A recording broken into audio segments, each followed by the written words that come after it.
Mapagpalang araw po sa inyong lahat. Ngayon po ay araw ng Huwebes, ika-19 ng Marso. Pakinggan po natin ngayon ang mabuting balita ng Panginoon. Pagbasa mula sa ikalawang aklat ni Samuel. Noong mga araw na iyon, sinabi ng Panginoon kay Nathan, "Ganito ang sabihin mo kay David, pagkamatay mo, isa sa iyong mga anak ang ipapalit ko sa iyo. Patatagin ko ang kanyang kaharian. Siya ang magtatayo ng templo para sa akin, at sa kanyang angkan magmumula ang maghahari sa aking bayan magpakailanman. Kikilanlin ko siyang anak, at ako na may magiging ama niya. Magiging matatag ang iyong sambahayan. Ang iyong kahariay hindi mawawaglit sa aking paningin, at mananatili ang iyong trono."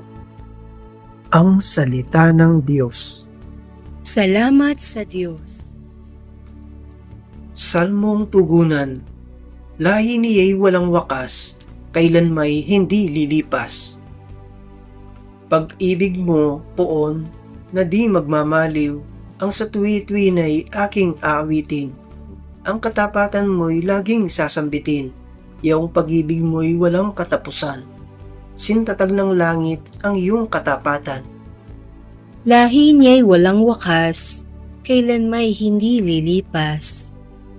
Sabi mo, o poon, ikaw ay may tipan na iyong ginawa kay David mong hirang, at ito ang iyong pangakong iniwan.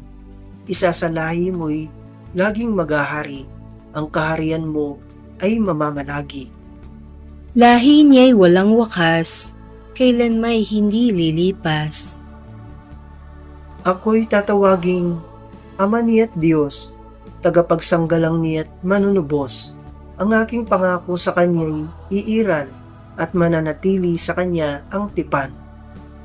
Lahi niya'y walang wakas, kailan may hindi lilipas. Pagbasa mula sa sulat ni Apostol San Pablo sa mga taga-Roma. Mga kapatid, ipinangako ng Diyos kay Abraham at sa kanyang lahi na mamanahin nila ang sanlibutan, hindi dahil sa pagsunod niya sa kautusan, kundi sa kanyang pananalig sa Diyos, at sa gayon, siya'y pinawalang sala. Kaya nga, ang pangako ay nababatay sa pananalig upang ito'y maging isang kaloob sa lahi ni Abraham, hindi lamang sa mga sumusunod sa kautusan, kundi sa lahat ng nananalig sa Diyos, tulad niya, yamang siya ang ama nating lahat. Ganito ang nasusulat, "Ginawa kitang ama ng maraming bansa." Ang pangakong ito ay may bisa sa harapan ng Diyos na kanyang pinanaligan, ang Diyos na bumubuhay sa mga patay at lumikha sa lahat ng bagay. Bagamat wala ng pag-asang magkaanak, nanalig pa rin si Abraham na siya magiging ama ng maraming bansa ayon sa sinabi sa kanya, "Kasindami ng bituin ang magiging lahi mo." Kaya't dahil sa kanyang pananalig, siya'y pinawalang sala. Ang salita ng Diyos. Salamat sa Diyos. Awit pambungad sa mabuting balita. Purihin ang poong mahal sa ang kanyang kabutihan. Mapalad ang tumatahan sa templo ng poong banal, nagpupuring walang hanggan. Ang mabuting balita ng Panginoon ayon kay San Mateo. Si Jacob ang ama ni Jose na asawa ni Maria, si Maria naman ang ina ni Jesus na tinatawag na Kristo. Ganito ang pagkapanganak kay Jesucristo. Si Maria na kanyang ina at si Jose ay nakatakda ng pakasal. Ngunit bago sila nakasal, si Maria ay natagpo ang nagdadalang tao. Ito ay sa pamamagitan ng Espiritu Santo.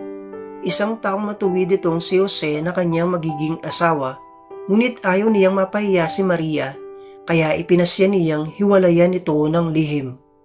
Samantalang iniisip ni Jose ito, nagpakita sa kanya sa panaginip ang isang anghel ng Panginoon.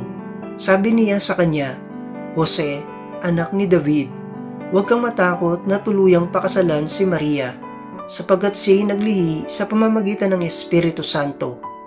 Manganganak siya ng isang lalaki at ito'y pangangalanan mong Jesus, sapagkat siya ang magliligtas sa kanyang bayan sa kanilang mga kasalanan. Nang magising si Jose, sinunod niya ang utos ng anghel ng Panginoon. Ang mabuting balita ng Panginoon. Pinupuri ka namin, Panginoong Hesukristo.